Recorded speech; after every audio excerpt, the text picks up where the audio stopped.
Siapa yang nonton acara HUT PDIP di sekolah partai kemarin? Di mana salah satu agenda utamanya adalah pidato Ibu Megawati Soekarno Putri yang berjam-jam itu.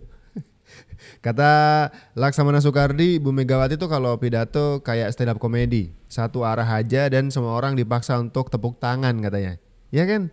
Coba tonton videonya. Kalau tepuk tangannya kurang meriah, Ibu Mega tuh protes. Nah, kurang meriah. Yang meriah dong, gitu kan?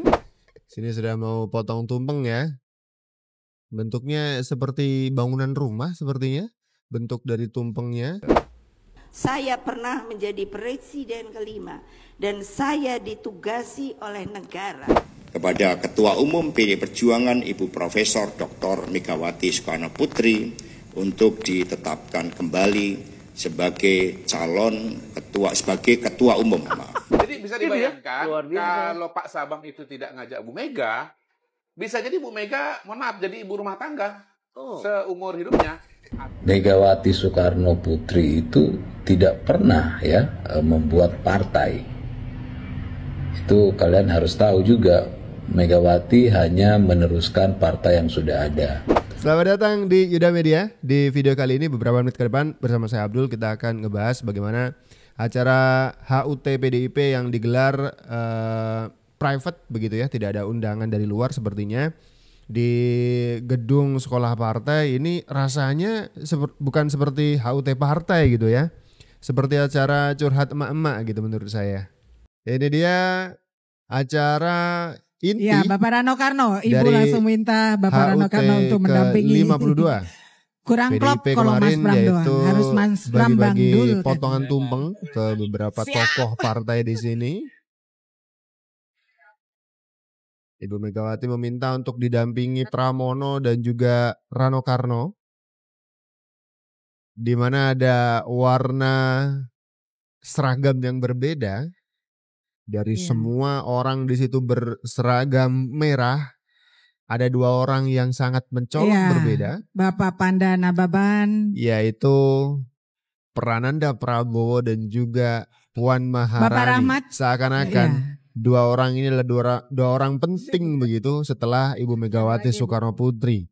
Apalagi tempat duduknya, layout tempat duduknya ditaruh di posisi paling tengah, center dari posisi panggung. Ada 3 kursi di sana, kursi Ibu Megawati yang tengah tentu saja, di mana kemudian diapit dengan 2 kursi lainnya yaitu kursinya Prananda Prabowo dan juga Puan Maharani. Gimana partai ini nggak mau disebut sebagai kita partai laksanakan yang pemotongan soal terah keluarga saja gitu ulang ya. tahun. Mereka menolak ketika disebut seperti itu.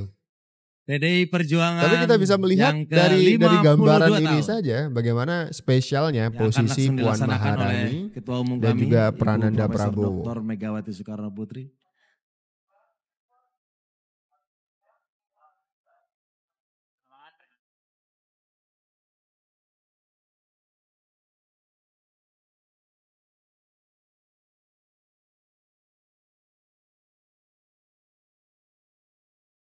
Oke, sini sudah mau potong tumpeng ya.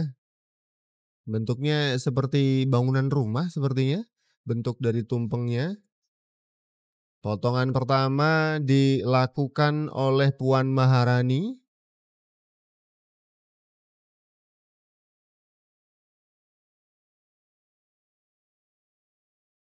Oke. Oh request sayur kayak. Oke. Request sayur. Oke, siap. Ibu Ketum masih milih-milih nih. Oh yang ini. Yang ini enak nih. Siap. Oke, itulah acara inti ya. Acara inti dari HUT ke-52 PDIP kemarin di acara bagi-bagi tumpeng. Tentu saja yang pertama kali akan diberikan tumpeng adalah Ibu Ketum sendiri, yaitu Ibu Megawati Soekarno Putri. Nah, yang menarik kita bahas juga bagaimana pidato Ibu Megawati di acara HUT ini jadi momen paling penting juga nih, karena pidatonya tuh berjam-jam. Di usia yang sekian pidato berorasi seperti itu masih sangat powerful, sangat energik sekali. Dan ada satu momen di mana dalam rangka memperingati hari ulang tahun Partai Demokrasi Indonesia Perjuangan, Lagi-lagi nih Ibu Mega menyombongkan dirinya pernah jadi presiden gitu. Saya tuh pernah jadi presiden loh gitu. Saya pernah menjadi presiden kelima dan saya ditugasi oleh negara untuk apa? Menyelesaikan BLBI, kredit macet 300 ribuan tapi selesai. Pertanyaan saya, kalau di sekarang ada kerusakan, saya nggak mau menerangkan. Silahkan mikir sendiri orang yang pinter-pinter. So, apa pertanggungjawabannya pada rakyat? Itu saja. Padahal ada beberapa kritik soal posisi atau status presiden yang melekat kepada Megawati Soekarno Putri sebagai terhitung ya sebagai presiden kelima itu gara-gara ada operasi politik di mana Gus Dur digulingkan dan Ibu Megawati Soekarno Putri adalah satu-satunya presiden Republik Indonesia yang tidak dihasilkan dari pemilu begitu. Setelah proses pemilu ada maksudnya ya. Jadi ini adalah sebuah kesombongan yang agak unik gitu ya, menyombongkan diri bahwa beliau adalah pernah menjadi presiden, di mana semua orang tahu juga bahwa proses yang diraih Megawati Soekarno Putri soal status presidennya itu tidak menggunakan proses pemilu, proses demokrasi yang sebagaimana mestinya begitu. Nah, ngomong-ngomong soal hari ulang tahun Partai Demokrasi Indonesia Perjuangan, kemudian pidato-pidato dari Ibu Megawati Soekarno Putri, seperti komentar dari Laksamana Soekardi, pidato Ibu Megawati itu seperti stand up komedi, satu arah kaku dan semua orang harus merespon dengan gegap gembita, bahkan ketika tepuk tangannya kurang meriah itu diminta untuk diulang. Sangat otoriter ya, bahkan untuk sekelas atau sekedar tepuk tangan gitu. Apalagi ini dikukuhkan oleh Hasto Kristianto, posisi Ibu Megawati ini akan jadi ketum sampai 2030. Waduh, kongres aja belum sudah dipastikan ya. Berbeda dengan pernyataan Effendi Simbolon, Sekjen PD Perjuangan Hasto Kristianto justru mengungkap para kader PD Perjuangan akan kembali meminta Megawati Soekarno Putri untuk menjadi Ketua Umum PD Perjuangan dalam peringatan HUT Partai ke-52. Permintaan itu akan ditindaklanjuti dalam Kongres Februari mendatang. Di dalam Rakernas kelima yang dihadiri oleh seluruh DPD dan DPC partai itu sudah memberikan suatu rekomendasi kepada Ketua Umum PD Perjuangan Ibu Profesor Dr. Megawati Soekarno Putri untuk ditetapkan kembali sebagai ketua umum. Jadi telah memohon Ibu Megawati Soekarno Putri untuk menjadi Ketua Umum PD Perjuangan masa bakti 2025-2000. Oke, ini menarik ya, bahkan belum kongres Hasto Kristianto sudah memastikan Megawati akan jadi ketum lagi sampai 2030.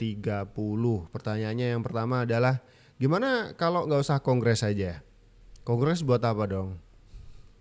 Oh, ganti sekjen, boleh. Kalau ketumnya tetap Ibu Megawati, tapi ganti sekjen. Oke, siap. Yang kedua, kalau teman-teman nonton full pidato Ibu Megawati di acara hari ulang tahun PDIP, ada satu statement Ibu Megawati itu nyuruh out untuk kader-kader yang membangkang. Kalau nggak mau nurut, keluar saja. Ini jadi nambah tebel kesan otoriternya Ibu Megawati yang sudah memimpin PDIP sejak tahun 90-an begitu. Padahal komentar dari beberapa orang ini kayaknya nggak cocok banget. Bagaimana partai ini melekatkan kata demokrasi dalam nama partainya, tapi tidak terkesan demokratis. Bahkan ketika ada muncul isu pengganti atau pergantian ketua umum, Megawati malah nyindir seperti ini. Katanya minta saya ketum lagi, tapi anak buahku nek ngene kabeh moh. Wah, terus ada yang kepengen. Gile. Mau enggak kalau sama yang kepengen niku? Ayo. Gitu aja ada yang di sono enggak ngomong, berarti dia mau. Alah gila dah. Gile. Ibu Megawati selalu menggunakan kalimat itu, gile gitu ya. Gile, ada yang pengen jadi ketum menggantikan Ibu Megawati di Partai Demokrasi Indonesia Perjuangan. Dengan menggunakan asas demokrasi yang seharusnya dipakai untuk membatasi power atau kekuasaan, ya adalah sangat wajar ketika posisi ketua umum bisa diganti gitu kan. Harusnya memang se-fluid dan secair itu. Ibu Megawati sudah memimpin partai ini sejak tahun 90-an. Jadi kenapa tidak kan gitu pertanyaannya. Apalagi menurut M. Kodari, Ibu Megawati itu bukan orang yang kemudian peletak batu pertama partai. Bukan yang sebegitu banget. Bahkan kata M. Kodari, yang ngajakin berpolitik Ibu Megawati itu adalah Sabam Sirait, ayah dari Marwarar Sirait. Yang sekarang sudah menyeberang ke Partai Gerindra ya, Marwarar Siraitnya. Kalau nggak diajak Sabam Sirait, Ibu Mega tuh cuman bakal jadi ibu-ibu rumah tangga biasa aja dulu. Nah, Ara ini kan bapaknya Sabam Sirait itu ya, adalah termasuk pendiri Partai Demokrasi Indonesia pada tahun 73. Ya. Bahkan pernah menjadi sekjen dari Partai Demokrasi Indonesia. Nah, jadi keluarnya Ara ini seperti apa ya, bagaimana ya? Kayak ibaratkan, kebayang nggak misalnya? Misalnya kayak Yeni atau Muhaimin keluar dari NU misalnya. Yang kedua, Pak Sabam itu adalah orang yang mengajak Bu Mega masuk ke PDI. Itu ya? Ya, sejarahnya ya? Masuk ke PDI. Jadi kan PDI ini kan kalau dilihat dari ideologi adalah keberlanjutan dari PNI. Oh ya, Partai Nasional Indonesia. Ya. Nah, jadi Bu Mega itu awalnya berada di luar sistem, lalu diajak oleh Pak Sabam masuk ke dalam PDI. Sampai kemudian jadi anggota DPR dan jadi ketua PDI. Gitu ya? Ya, jadi ketua PDI. Nah, jadi kalau kemudian Bu Mega lalu jadi ketua umum PDI Perjuangan setelah reformasi, lalu PDI Perjuangan meledak, lalu kemudian Bu Mega jadi wakil presiden, jadi presiden, gitu. Mungkin itu tidak akan terjadi kalau nggak ada Pak Sabam dan Bu Mega. Iya. Jadi bisa dibayangkan kalau Pak Sabam itu tidak ngajak Bu Mega, bisa jadi Bu Mega, mohon maaf, jadi ibu rumah tangga seumur hidupnya. Atau misalnya beliau tetap beliau di partai, tetapi partai politiknya dan karir politiknya tidak secemerlang apa yang terjadi. Kita bayangkan Bu Mega misalnya jadi kayak Rahmawati, atau Sukmawati, berpartai, tetapi karena nggak ada momentum, nggak dapat momentum, maka kemudian ya akhirnya so and so aja. Begitu-gitu aja. Jadi dari sisi Pak Sabam ini sesuatu yang besar dan lucu juga nih, ternyata Ibu Megawati itu bukan orang yang pertama banget membangun partai ini gitu ya. Kata M. Kodari, kalau misalkan nggak diajak Sabam Sirait, Ibu Megawati itu cuman bakal jadi ibu-ibu rumah tangga biasa aja. Meski begitu sombongnya selangit ya, saya tuh presiden gitu. Yang nggak mau nurut sama partai, out kan gitu ya. Megawati Soekarno Putri itu tidak pernah ya membuat partai. Itu kalian harus tahu juga, Megawati hanya meneruskan partai yang sudah ada. Waktu itu ya kalian harus tahu namanya PDI ya, Partai Demokrasi Indonesia. Lalu kemudian menjadi PDI Perjuangan. Sejarahnya Megawati terlibat dalam politik praktis itu pun karena Ketua Umum PDI Suryadi ya ingin menaikkan suara PDI dengan cara menjual nama Soekarno. Maka yang diambil adalah terah Soekarno, anak-anak Soekarno. Saat itu Guntur Soekarno ya tidak ingin terlibat di dalam politik praktis.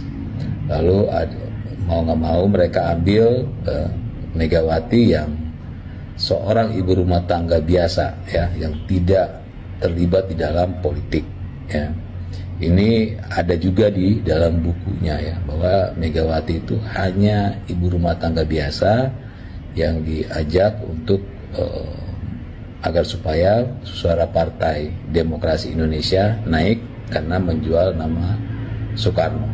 Jadi ini adalah sejarah yang harus kita ketahui bersama. Ini saya sampaikan ini agar supaya ya teman-teman yang belum mengetahui sejarah soal Megawati mengerti bahwa Megawati tidak pernah membuat partai sendiri Megawati hanya meneruskan partai yang sudah ada sejak zaman Orde Baru ya, yaitu Partai Demokrasi Indonesia. Oh, meski begitu laganya udah mau pecat orang aja yang nggak suka, nggak setuju sama instruksi Ibu Ketum gitu ya.